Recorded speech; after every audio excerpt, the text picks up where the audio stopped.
Welcome back to episode 2 of the Domino School Tournament. I'm your one and only host, Gamma Exia. In the last episode we saw Goro take on Trudge, with Trudge winning both duels, and we had Imoru versus Tamaru in a strange match where Tamaru threw his match against Imoru. But today our first duel is Christine versus Andrew. Let's get on with the duels. And let's begin the duel, Christine versus Andrew, with Christine Fire Deck versus Andrew's Wind Deck. It's going to be a very interesting duel, with Andrew's deck having two fusions of the Crimson Sunbird and Skullbird, while Christine's Fire Deck will do a lot of burn. No pun intended. And we've got Andrew drawing two cards and coming Kabakiri number 1 and placing two face down cards. And Christine uses Ozai to do 800 life points damage. And we've got Swamp. All reinforcements. And reinforcements on the other side as well. It looks like the little cat's going to the grave.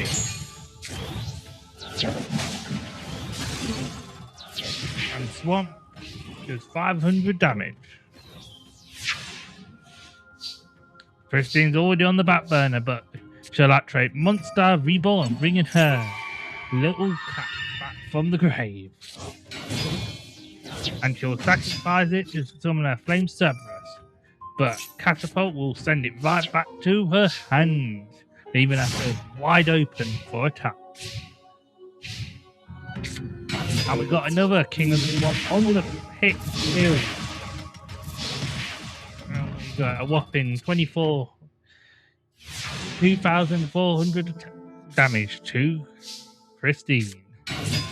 Oh, and Trapple takes out the Battle of the Footballer.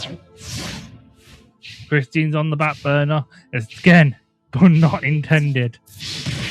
And another 2,400 damage goes to Christine, leaving her with only 2,400 life. Christine needs to do something to keep her life points up. If not, she's going to suffer. But she has started to fight back with her second Battle Footballer in attack mode. In my opinion, I would have put it in face down to defense, but that's me. And we've got Faith Birds, and that means the first round. Good go to Andrew. I'll meet you in match 2. And let's begin match 2 against Christine versus Andrew. Hopefully Christine gets a win out of this, or Andrew moves on to the next match. But let's begin the duel.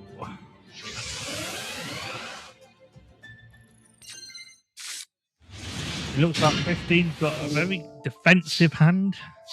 Hopefully her pot of greed will get her 2 strong monsters. And no.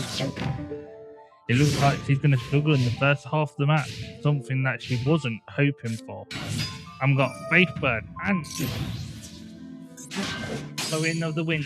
Yeah, Faithbird, 300 attack, 300 extra attack points.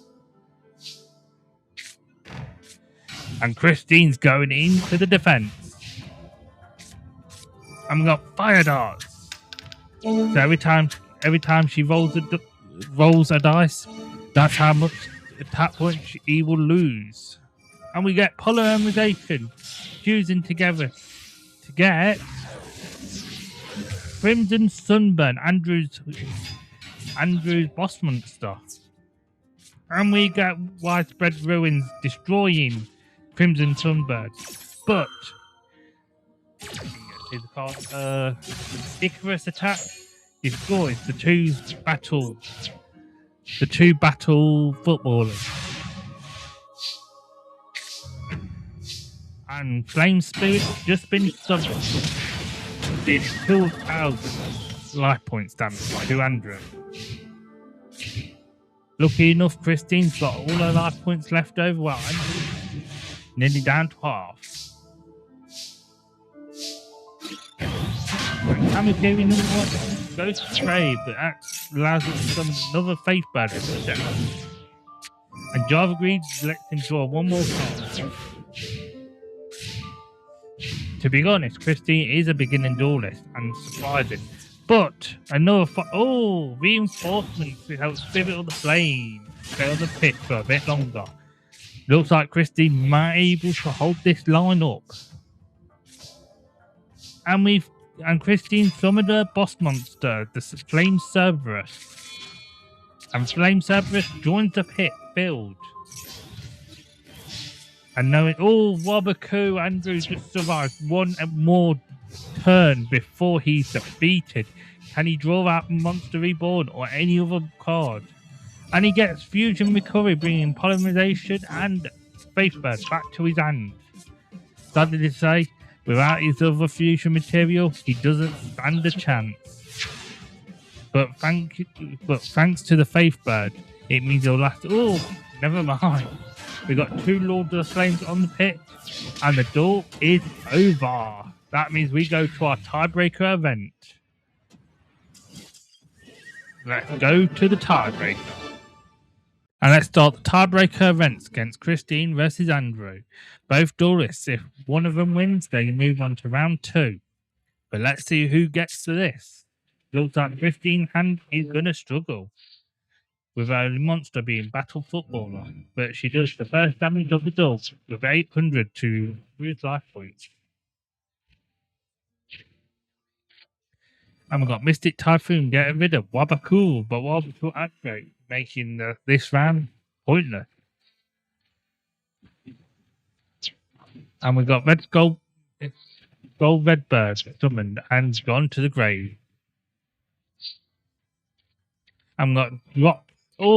And Flame Cerberus has gone to the grave. And Battle Footballers with 1000 damage to Andrew. This is going to be very interesting as Christine's just lost one of her strongest monsters. And we've got Faithbird doing 500 damage to Christine. Andrew did damage to Christine, yeah. We've got Mystic Typhoon face down, while just Tornado destroys Typhoons.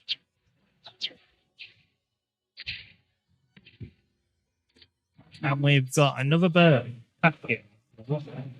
What life point being 2,950 life points to Christine. But lucky enough, Christine's got UFO Turtle and destroying us. Domino.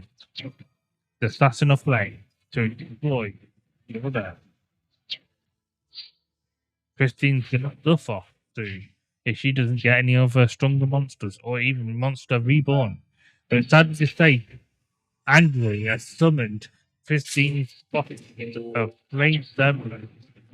That means people might have already locked this door. Christine only has 2,400 life points left. Wow. Andrew has 6,150, but looking like Christine has lost this duel. And Andrew summoned Spirit's Foot, but Cerberus.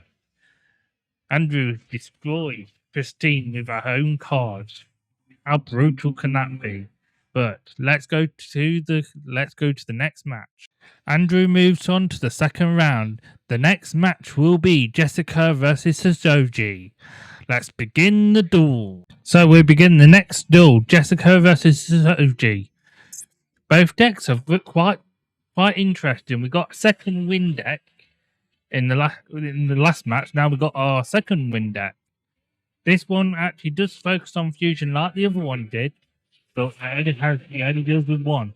But Suzoji deals with music. A bunch of music themed cards.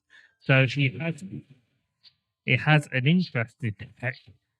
But it looks like Jessica has already summoned the Blue Wing Crown.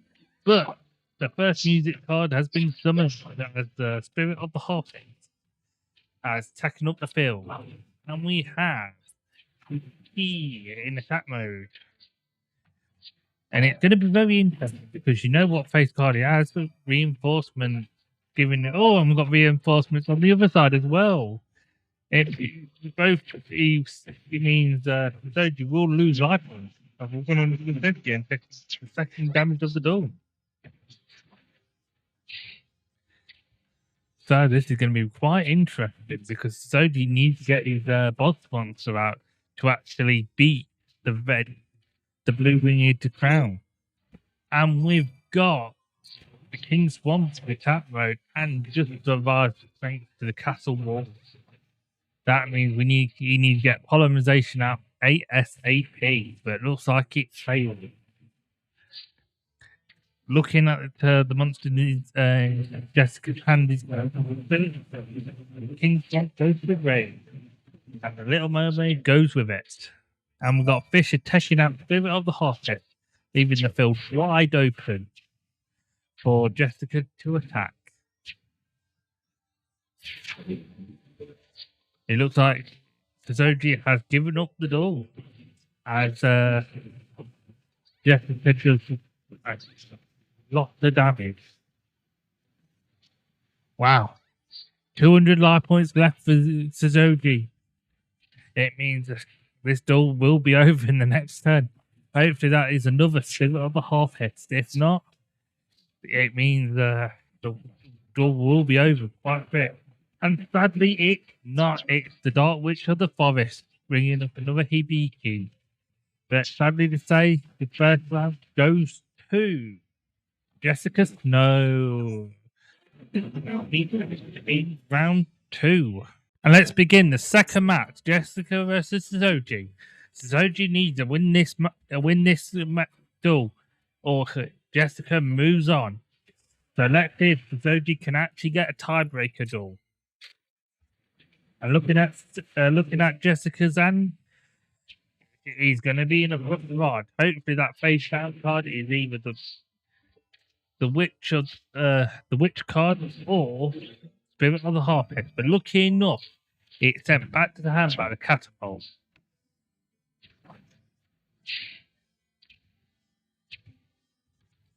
And we get a mermaid and the Witch of the Black Forest, but the Witch of the Black Forest gets sent back by the same evacuation device that the Soji used. And we've got Red Goldberg checking out the Enchanting Mermaid, and the Enchanting trap card on Soji's side destroys the skull red bird.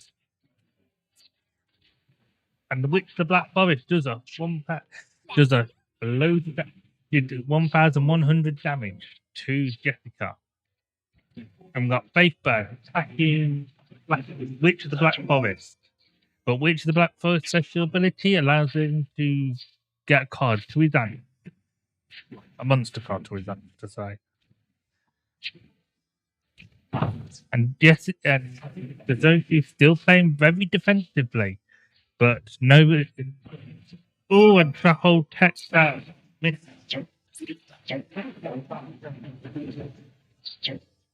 And Lady of Fate is down to the graveyard. Got another face down card. The 2 face down cards in the Magic and Trap Zone is puzzling. And we've got another Lady of Fate going to the grave. 151,500 life points. Taking a hit. As both duelists are matching nearly equal in life points. And we've got another 2 polymerizations in Jessica's hands. And then the Enchanting Mermaid has gone to the grave. Really, Jessica has this duel in the bag. I feel so sorry for Soji. And we've got a face down card. Hopefully that is Spirit of the Hoppist. That's the only card that can actually hold off all these House Spur cards. And we've got Castle Wall holding off Hamakiri number 1. But sadly to say, that's not going to stop the other 2 birds from attacking. And the duelist that's moving on is Jessica. And that's it. See everyone in the next match. Jessica moves on to round 2. The next duel is Fortuna versus Picora. Let's begin the duel. So the next match begins against Picora versus Fortuna. Both decks are dealing with darkness. One deals burn, one deals with damage. Let's see who wins this first battle. Let's duel. But good hand, not great. He has none of his burn. And it looks like he's already got a 1,600 beater on the field, thanks to a quick spell. But lucky enough, Borva put Manita-Bug face down. I wonder if anyone told Manita-Bug that isn't a man. Looks like the trap's gone to the grave. Pollock Monster Reborn's been put there. Both Manita-Bug and the King of the Abyss has been sent to the grave and brought back with solid doom. Solid doom. And we've got Headless Knight attacking. And it's very equal at the moment, while both duelists have lost one card each.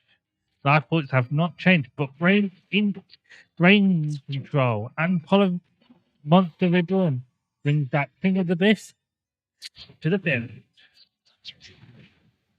And Paul attacks the second damage of the duel of 2,650. And we have, what a shame. Corey loses another 40 life points, losing Gross Goat.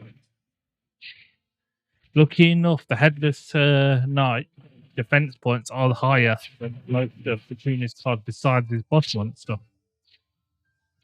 We've got Lady of Fate and Monster Reborn bringing back the Gross Ghost, and we've got Black Pendant, Headless Knight. Tomasa has been destroyed, what brings to Illusion Magician. Illusion Gentleman, should I say. The Gross Ghost go back to the grave.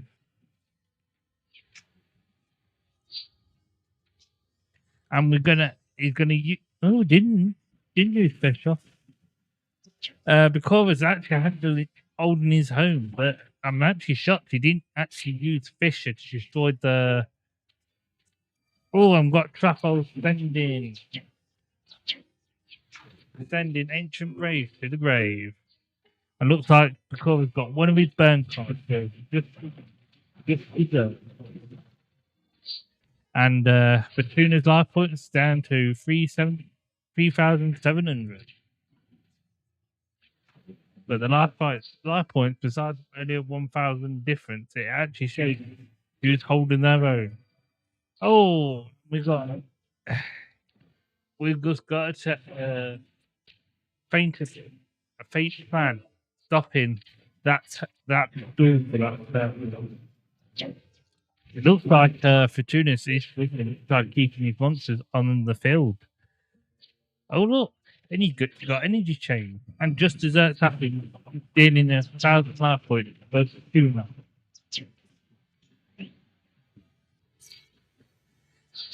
And because Gus got his 5 top cards of his deck changed by Fortuna. And sadly to say, I think Fortuna has lost this duel. If he summons any other monster to the field, he'll only have 2 more turns. But sadly to say, Fisher will come in to join the Witchy Phantom, where Headless Knight will win the first match of the duel for Bikova. And the winner is Bikova. I meet everyone in the second round. Let's begin the next duel. Fortuna needs to win this one to do the tiebreaker, but if Bikova wins, he goes on to the next round. It's time to duel.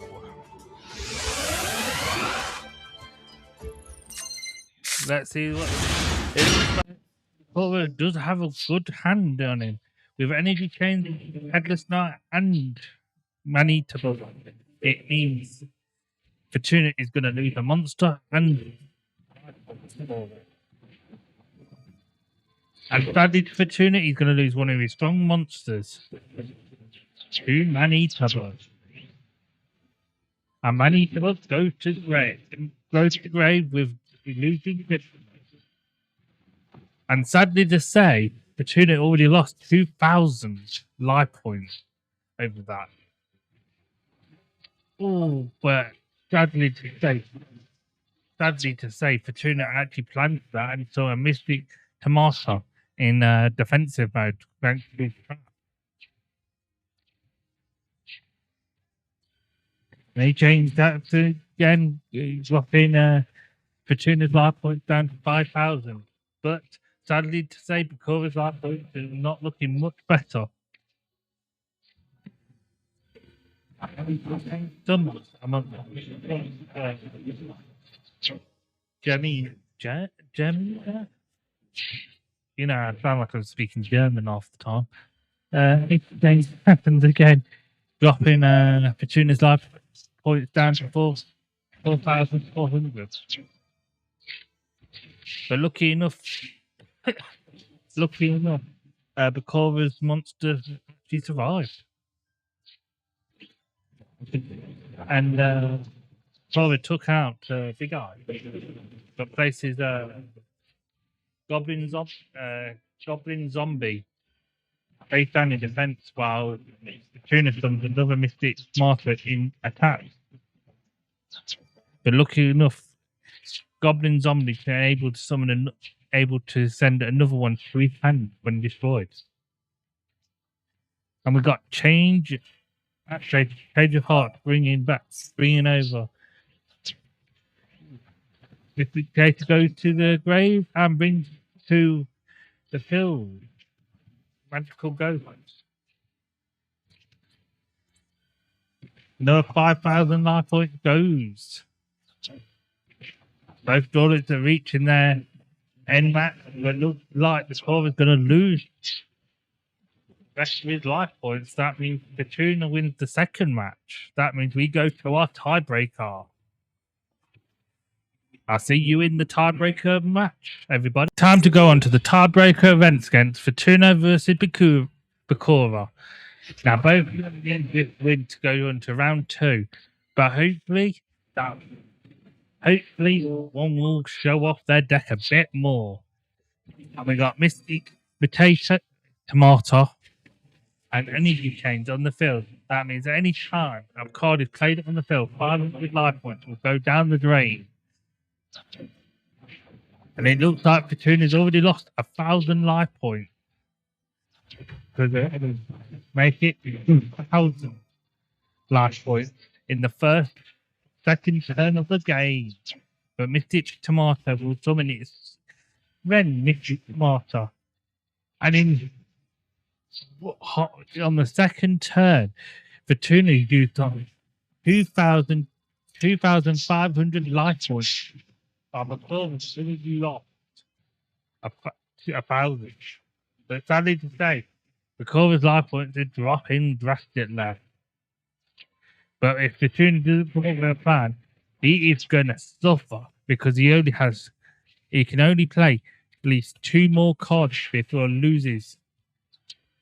And sadly to say, he literally can't play any more trap or spell until the match is ended, where either he wins or he loses, and that is scary for everyone on the pitch.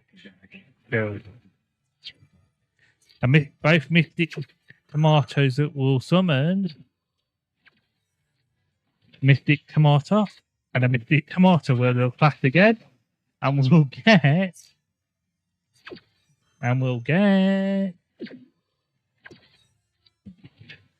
Delusional Gentleman and Grosso. Where hopefully that 150 life point can hold out a bit longer. And sadly to say, Bakura has no monsters on the field. But it only needs 1 more monster. And lucky enough, Bakura already has a plan to make Fortuna lose this duel. And he uses Dust Tornado to destroy the trap card, dealing him with 50 life points, leaving Fortuna with only 100 life points to his name. This means it's all up to Bakura to summon a monster. But hopefully he doesn't use all his life points up, summoning weak monsters in defense. The only card he needs to summon is the Elves of the secondary boss monster. And that's the L of the Mars. And with that, he wins the duel with only 1,600 life points left. And I'll see everyone in the next duel. Bakura moves on to round 2. But that be it for episode 2. Come back to episode 3, where we have Josh versus Tristan, Taya versus Duke, and Yugi versus Joey. See you next time.